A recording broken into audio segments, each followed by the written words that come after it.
Iran had been under pressure for decades: political isolation, economic sanctions, and repeated acts of provocation from adversaries who believed they could bend it into submission. But history has shown that there comes a point when a nation, much like a person, reaches its limit. For Iran, that moment arrived in a way the world could not ignore. It was not an act of impulse, but a calculated response born from years of restraint, patience, and endurance. The world had grown accustomed to thinking of Iran as a player that would only react within the boundaries others set. What came next shattered that perception entirely. In the tense days leading up to the event, the Middle East felt like a tinderbox ready to ignite. Every move by global powers seemed to test Iran's resolve. Yet, instead of flinching, Tehran's leadership watched and waited, understanding that when they finally acted, it had to be more than just retaliation.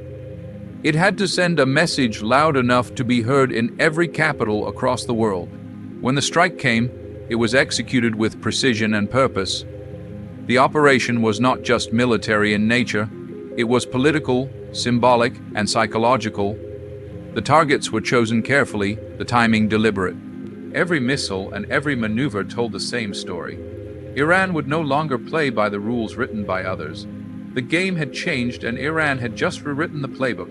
In the hours after, headlines screamed of escalation, while behind closed doors, diplomats scrambled to assess the damage not just to infrastructure, but to the balance of power itself.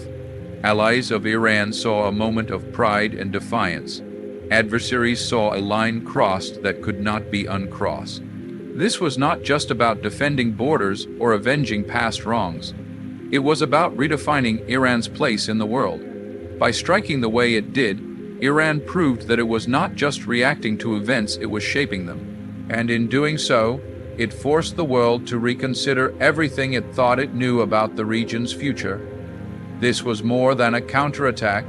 It was a declaration that Iran would not be pushed around, and that from this point forward, the rules of the game would never be the same again. For years, Iran had endured the pressure of sanctions, covert operations, and open threats from powerful nations. Each time, it had chosen to respond within calculated limits, avoiding an escalation that could spiral into full-scale conflict. But the patience that had defined its foreign policy was never weakness. It was a strategic reserve.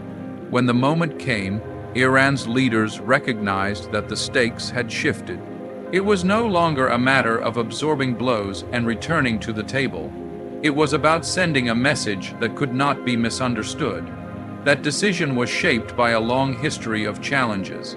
Every previous act of aggression against Iran had been noted, every loss remembered, every humiliation stored away. This was not the response of a nation acting out of sudden rage, but of one that had carried the weight of its grievances for decades. The time for quiet diplomacy had passed. What was required now was an act that would resonate beyond the battlefield, an act that would alter the way the world engaged with Iran forever. In choosing to strike, Iran made it clear that it was not seeking chaos, but balance. Its leadership knew the risks. They understood that global powers might rally against them, that the media would frame their move as provocation. Yet they also understood that without decisive action, Iran's sovereignty and dignity would remain perpetually under challenge. The strike was not just a blow to a specific enemy target. It was a signal to all who might threaten them. Iran was not only capable of defending itself, it was willing to dictate the terms of engagement. From that night onward, the country stepped into a new phase of its geopolitical identity, no longer playing defense, but defining the rules. The strike itself was a masterclass in calculated precision. Every detail, from the timing to the chosen targets, was crafted to achieve maximum impact without crossing the threshold into uncontrollable war. Iran's military planners understood the weight of every missile they launched. This was not about blind retaliation, but about reshaping the balance of power. The targets were symbolic as much as strategic, striking at assets that represented the reach and influence of their adversaries. It was a message delivered not in speeches or diplomatic notes, but in the unmistakable language of force. The world watched in real time, satellite images, breaking news alerts, and the echo of explosions painted a picture that words could not soften. Analysts debated whether Iran had overstepped, but what was clear was that the strike was deliberate. The scale was significant enough to shock, yet measured enough to avoid an immediate all-out war. This balance was crucial. It proved that Iran could hurt those who heard it, yet still maintain control of the narrative. For many inside Iran, the operation was a moment of collective defiance. It was a display that their nation was not a passive player in global affairs, but one that could shift the ground beneath its rivals. For those on the outside, the strike forced a recalibration of assumptions about Iran's capabilities and its willingness to use them. The rules of engagement in the Middle East had changed, and from that point forward, every move against Iran would have to be weighed against the memory of that night, when its answer made the world stop and reconsider the cost of pushing too far. In the days that followed, the reverberations of Iran's strike went far beyond the craters it left behind. Diplomats scrambled, intelligence agencies went into overdrive, and military leaders convened emergency meetings. The usual assumptions about Iran's red lines were now obsolete. This was not the cautious, restrained Iran that many in the West had grown accustomed to predicting. This was a nation that had demonstrated both the capability and the will to act decisively. For years, Iran's adversaries had relied on a delicate calculus that Tehran would absorb provocations rather than risk open confrontation. That calculus had just been shattered. The psychological impact was perhaps even more profound than the physical damage. In capitals across the region, the strike was a reminder that Iran's reach was not just theoretical, it was operational, precise, and timed to perfection. Allies of Iran saw the move as proof of resilience and strength, its opponents as a wake-up call that complacency could no longer be afforded. Suddenly, the political landscape was different. Negotiations, alliances, and military strategies began to shift in response to this new reality. Internationally, the reaction was mixed but intense. Some feared that the Middle East was now on a fast track toward uncontrollable escalation. Others, more quietly, recognized that Iran's actions might force a long, overdue reckoning with policies that had long ignored the nation's warnings. Regardless of the interpretation, one truth stood unchallenged. Iran had reset the board. Every future move, whether in diplomacy or in conflict, would now be measured against the shadow of this moment. It was no longer enough to plan against an Iran that might respond. From now on, the question was how far it was willing to go to defend its position, and what the rest of the world was willing to risk to test it. While the world's attention was fixed on the political and military aftermath, the strike's deeper impact lay in the strategic shift it triggered. For decades, the rules of engagement in the Middle East had been written largely by external powers, with regional actors forced to operate within limits set far from their own borders. Iran's response changed that equation in an instant. By demonstrating that it could carry out a precision strike against high-value targets, Tehran signaled that it was no longer willing to accept a subordinate role in the region's power hierarchy. This was more than a display of military capability. It was a calculated statement of independence.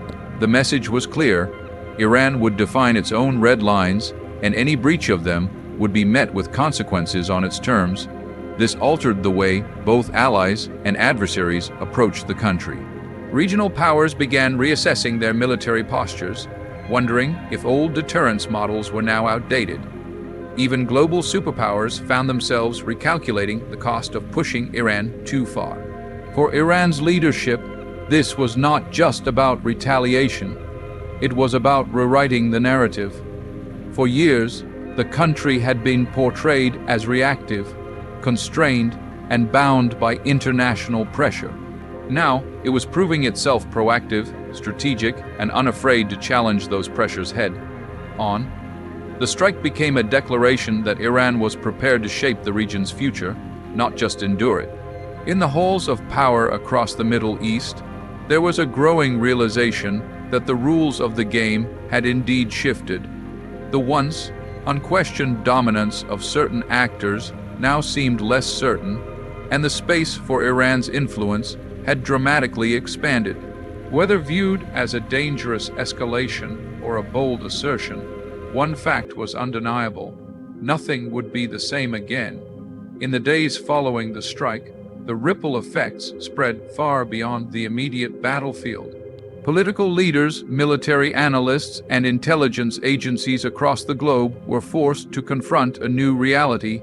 Iran had not only challenged its adversaries head-on, but had done so in a way that altered their perception of what was possible. The precision, timing, and boldness of the operation demonstrated a level of planning and capability that many had underestimated. For Iran's allies, the strike was a moment of vindication, a powerful symbol that standing firm against external pressure could yield result. It energized resistance movements, emboldened regional partners, and sparked discussions about forming deeper strategic alliances. The strike also sent a powerful deterrent message. Any attempt to sideline or undermine Iran's position would be met with calculated force, not hesitant diplomacy. Meanwhile, for its adversaries, the event forced a strategic pause. Long-standing assumptions about Iran's thresholds and limitations no longer held true. Military planners began to recognize that traditional deterrence strategies might fail if they underestimated Iran's willingness to act decisively. This recalibration of strategy was not limited to the Middle East.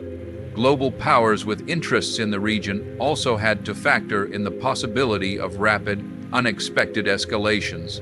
But perhaps the most profound shift occurred in the psychological arena. The strike shattered the notion that Iran's responses would always be constrained by fear of repercussions. Instead, it revealed a leadership willing to bear those risks in pursuit of sovereignty and influence.